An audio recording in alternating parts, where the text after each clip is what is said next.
నమస్కారం అందరికీ. ఈరోజు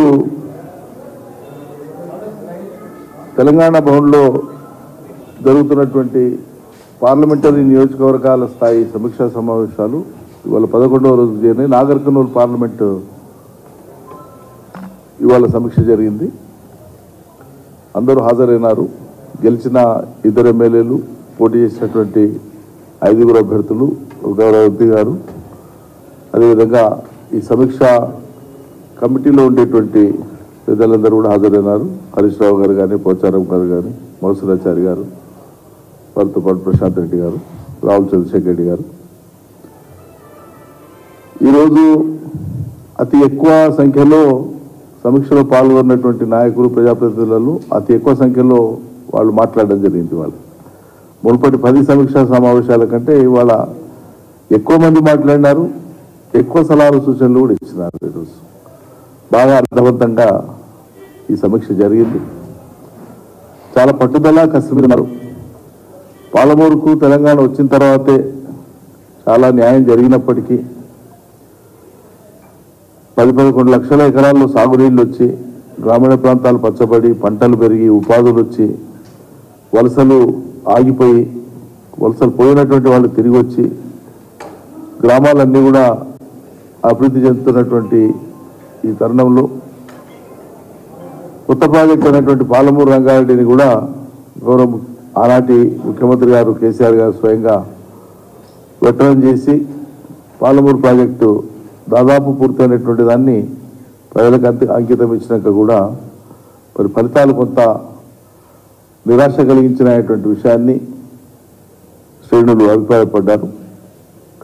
పొరపాటు ఎక్కడ జరిగింది అనేటువంటి విషయంలో అనేక రకాల సలహాలు, సూచనలు వచ్చినాయి. వీటన్నింటినీ కూడా గతంలో మేము ప్రకటించినట్లే 17 సమీక్షలు పూర్తయిన తర్వాత మేము దాన్ని ఉన్నత స్థాయిలో సమీక్షించి క్రోడీకరించుకొని, అన్ని అభిప్రాయాల్ని క్రోడీకరించుకొని రాష్ట్ర ప్రజానీకానికి ఓటేసినటువంటి ప్రజలకు, పనిచేసినటువంటి నాయకులు, కార్యకర్తలకు తప్పకుండా వాటిని వివరిస్తాం. వచ్చినటువంటి సూచనలు ఏంటి, సలహాలు ఏంటి, పార్టీ రేపు తీసుకోబోయేటువంటి కార్యాచరణ ఏంటి, తప్పకుండా స్పష్టమైన అవగాహనతో ముందుకు వస్తాం. అదేవిధంగా ఇక్కడ రాష్ట్రంలో రైతాంగానికి సంబంధించి ఒక సీరియస్ కన్సర్న్ ఉంది. గత వారం కూడా స్వయంగా నేనే గత ప్రభుత్వంలో వ్యవసాయ శాఖ మంత్రిగా పనిచేసినటువంటి బాధ్యతతో ఇవాళ బీఆర్ఎస్ పార్టీ నాయకుడిగా నాతో పాటు మరికొందరు పెద్దలు పెట్టుకొని రాష్ట్ర ప్రభుత్వాన్ని కోరడం జరిగింది. విజ్ఞప్తి చేస్తాం మేము. వాస్తవంగా కృష్ణా బేసిన్లో నీళ్లు తక్కువ ఉన్నాయి, వర్షపాతం తక్కువ నమోదైంది ఈ సంవత్సరం, అందరికీ తెలిసిందే. దాన్ని దృష్టిలో పెట్టుకుని రైతాంగం కృష్ణా బేసిన్లో చూసి పంటలు వేసుకుంటున్నారు. యాసంగి ఎవరికైతే బోర్డ్స్ సప్లిమెంట్ చేస్తాయన్న నమ్మకం ఉందో ఆ మేరకు. కానీ గోదావరి బేసిన్లో నీళ్లు ఉన్నాయి, 2వ పంటకు సరిపోతాయి, రైతులు నార్లు పోసుకున్నారు, వాళ్ళు ఎదురు చూస్తున్నారు, మీరు ఏదో స్పష్టత ఇవ్వండి అని చెప్పినాం. కానీ గవర్నమెంట్ పెద్దలు ఎవరు కూడా దాని మీద స్పష్టత ఇస్తలేరు. విచిత్రం ఏంటంటే నిన్న కొన్ని పత్రికలలో కూడా రాష్ట్రంలో సాగు విస్తీర్ణం తగ్గుతూ ఉందని వార్త వచ్చింది. ఇది చాలా దురదృష్టకరం. సాగు విస్తీర్ణం తగ్గడం అంటే ఏంటి, దేనికి ఇండికేషన్? అది ప్రోగ్రెస్కి ఇండికేషన్ కాదు కదా. కాబట్టి సాగు విస్తీర్ణం తగ్గడం అంటే దానికి కాంట్రిబ్యూటింగ్ ఫ్యాక్టర్స్ కరెంటుకు సంబంధించిన సమస్య ఉంటుంది, పెట్టుబడికి సంబంధించిన సమస్య ఉంటుంది, నీళ్లకు సంబంధించిన సమస్య ఉంటుంది. పెట్టుబడి మీరు ఏకనైపోతే రైతు బంధు ఎకరా లోపించి ఆపేస్తుంది, ఇలాంటి గతి లేదు. నీళ్లు స్పష్టత లేదు, ఇస్తారా ఇయ్యరా గోదావరి బేసిన్లో. కరెంటు మీరే చెప్తున్నారు, అధికారికంగానే ప్రకటిస్తున్నారు, కొన్ని కోతలు ఉంటాయని చెప్తున్నారు. చాలా మటుకు 16-17 గంటలు కూడా చాలా జిల్లాల్లో రావట్లేదు, ఆపాపిస్తున్నారు. యథార్థం ఇది. కాబట్టి రైతులు ఆందోళనతో ఉన్నారు. మరి మీరు ఏం చేస్తారో చెప్పండి రైతాంగానికి స్పష్టంగా. 24 గంటలు గత ప్రభుత్వం ఇచ్చినట్లు మేము కూడా ఇస్తామని ప్రకటించారు. ఇవ్వగలిగితే ఇస్తారా, ఇవ్వరా, ఇస్తే ఎంత ఇస్తారు, 24 అని చెప్పి తక్కువ ఇవ్వడం కాదు, 24 ఇచ్చే పరిస్థితి ఉంటే చెప్పండి, ప్రజలకు ఇస్తున్నాం, గ్యారెంటీకి ఇస్తామని.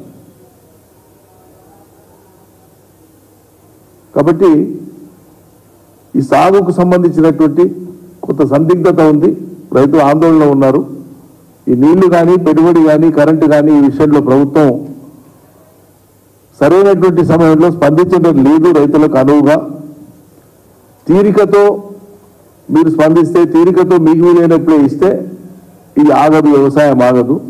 కాబట్టి రైతులు విధులేని పరిస్థితులలో మానుకుంటారు, మీకోసం ఆపరు, కానీ విధులేని పరిస్థితుల్లో ఆపుకుంటారు.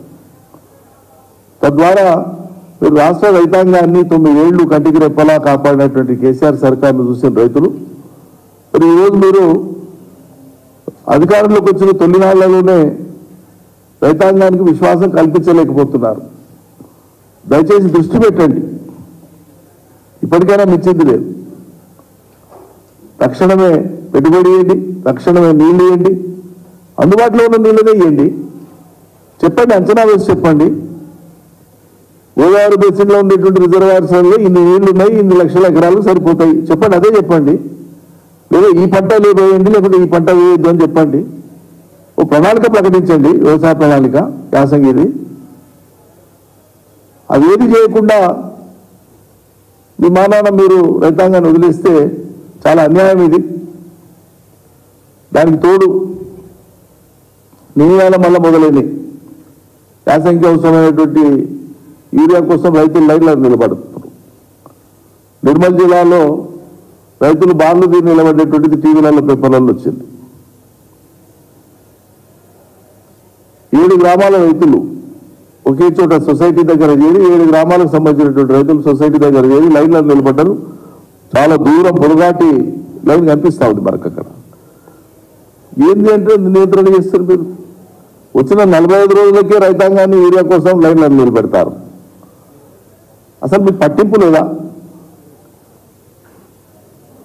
ఎంత భూముల మీద, ఎంత జాగ్రత్తగా మీద ఉంటే పనులు అవుతాయి ప్రభుత్వంలో.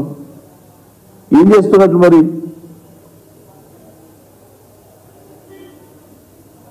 చాలా అన్ఫార్చునేట్, చాలా దురదృష్టం రైతాంగానికి ఈ స్థితి కలగడం అనేటువంటిది.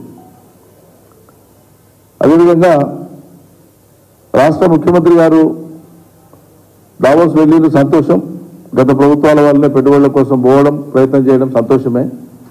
కానీ దురదృష్టం ఏంటంటే అక్కడ పోయిన కాడ పెట్టుబడులు తెచ్చేదానికంటే రాజకీయాలు మాట్లాడారు వారు. అసంబద్ధమైనటువంటి విషయాలు మాట్లాడారు. నేను మాట్లాడిన విషయాల మైన్యూట్స్లోకి నేను పోతలేను, ఎందుకంటే మాట్లాడిన వీడియోలలో ఉన్నాయి కాబట్టి వీడియో ప్రజలకు చూసేటువంటి వాళ్ళకి అర్థమవుతుంది. అక్కడ ప్రశ్నలు ఏంటి, దానికి చెప్పిన జవాబులు ఏంటి, జవాబుల తీరేంటి చూస్తే మనకు అర్థమవుతుంది. ఒక రాష్ట్ర ప్రతిష్టను పెంచే విధంగా ఉండాలి. మనం బయటికి కాలు పెట్టినాము అంటే ఓ మంత్రి కానీ, రాష్ట్ర ముఖ్యమంత్రి కానీ పక్క రాష్ట్రం పోయినా, పక్క దేశం పోయినా, ఇంకెక్కడికైనా పోయినా ఈ నేల యొక్క ఔన్నత్యాన్ని, ఈ రాష్ట్రం యొక్క గొప్పతనాన్ని చాటే విధంగా ఉండాలి, ప్రతిష్టను ఇనుమడింపజేసే విధంగా ఉండాలి. దురదృష్టవశాత్తు అట్లా అనిపించలేదు, అసంబద్ధంగా అనిపించింది.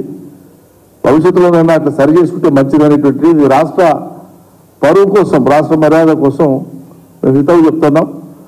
సరే, అవతలని చెప్పేది మేమెందుకు వినాలనుకుంటారంటే అది మీ ఇష్టం, మీ వ్యక్తిగతమైతే వేరు. కానీ రాష్ట్ర ప్రతిష్ట ఇమ్మడి ఉంది, అందులో బాధ్యత గల ప్రతిపక్షంగా గుర్తు చేయడం మా బాధ్యత కాబట్టి గుర్తు చేస్తున్నాం. తక్షణమే ప్రభుత్వం స్పందించాలి. రైతుల్లో నెలకొన్నటువంటి సందిగ్ధతను వీలైనంత త్వరగా ఈ సందిగ్ధతను తొలగించాలి. చురుకుగా వ్యవసాయ పనులు సాగేటట్లుగా ప్రభుత్వం అన్ని రకాల చర్యలు తీసుకోవాలని చెప్పి విజ్ఞప్తి చేస్తా ఉన్నాం. Thank you.